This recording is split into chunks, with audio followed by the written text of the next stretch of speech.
really been comfortable with saying this publicly because I don't want anybody or any of my fans to feel like I'm telling them not to vote or that their voices don't matter. But to me, specifically with the black community, we've been raised on you have to be a Democrat, you have to be, you know what I mean? Because Democrats are for us and they're for the people and all this. When the Democrats are just as corrupt as the Republicans. Man, so, right wing, left wing belong to the same bird. You feel me? So for me, it's like where do you go as a young black person in America who feels, that they want justice in a lot of different ways, but you have a corrupt Joe Biden, you have a corrupt Donald Trump.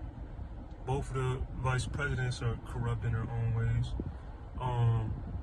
And obviously nobody's perfect, but when you're a politician, you're supposed to be, you feel what I'm saying? You're supposed to be that one person. Yeah, so it's like now it's like the better of two evils is what you're saying, because really neither one of them is going to pretty much.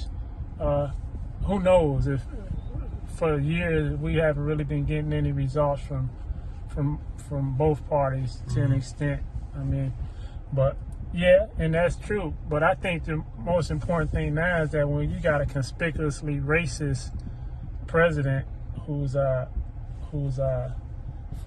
fanning the flames of racism and hate, I mean, I think sometimes you probably just got to go with the lesser evil. And do whatever you can to get them off. Yeah, you know what I'm saying? But at the same time, if I bust my ass to go vote, what if Biden wins the popular vote? And then don't win electorals. You know what I mean? Like that's where it gets tricky for me. Yeah. And that's where I really have doubts about where this country is headed. You know what I mean? Like there's some gotta give at some point. You know what I mean? They have too much control over the people, and I feel like America was founded on rebellion. I feel like they're so afraid that if they give the people enough power, they're going to rebel the same way we rebelled from Britain. And you're right. And so I guess it set the system up to try to make sure that doesn't happen again.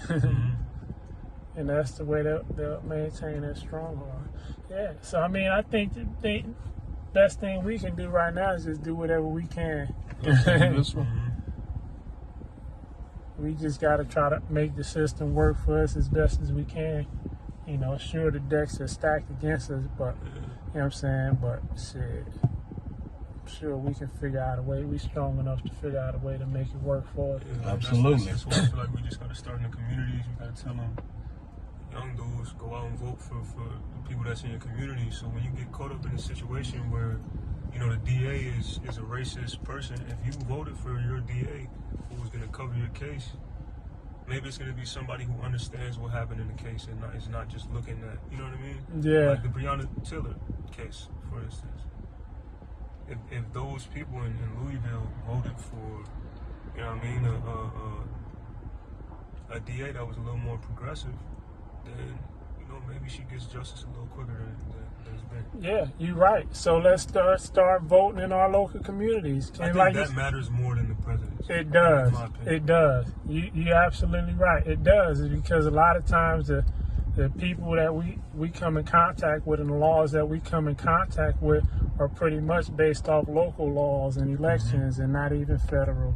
So you actually, even when we're talking about criminal justice reform, there's only 200,000 people in federal prisons, but we got another 1.8 million in local and state prisons. Right. So real criminal justice reform has to come there. I mean, it's going to have a bigger impact on us as a whole on a local level. So yeah, you're absolutely right about that right there. I feel like just what speaks to that agenda even more is why does society tell kids growing up that the most important election of your life is voting for president? Because they know that the popular vote doesn't matter. If you told kids to grow up to be like, look, I need a vote for my councilman, I need a vote for this person, the shit that's going to directly affect me, then we would see change in these neighborhoods. And I feel like it's always been that way. It's always keep the information that's going to benefit us from ourselves and keep us in that survival mode. That's why we even in the hoods, because when you in survival mode, you don't even got time to focus on the bullshit and you know what I mean? The real corrupt, evil shit that goes on in this world. It's like, I'm just trying to eat tonight. I'm just trying to, you know what I mean? And we have all these distractions, sports, hip hop. I'm saying, like, all of this shit is made to program us to not even care. You know what I mean? So. And so we got to use them platforms to try to encourage people to care. Yeah, because they're going to pay attention. They're going to pay attention to what's on TV. They're going to pay attention to what they're listening to. Yeah. Imagine somebody saying to them on that platform, you know what I'm saying? I'm just saying. That's it. That's when you change. That's when you start change. That's it. 3 black men in the car. All right, that's cool.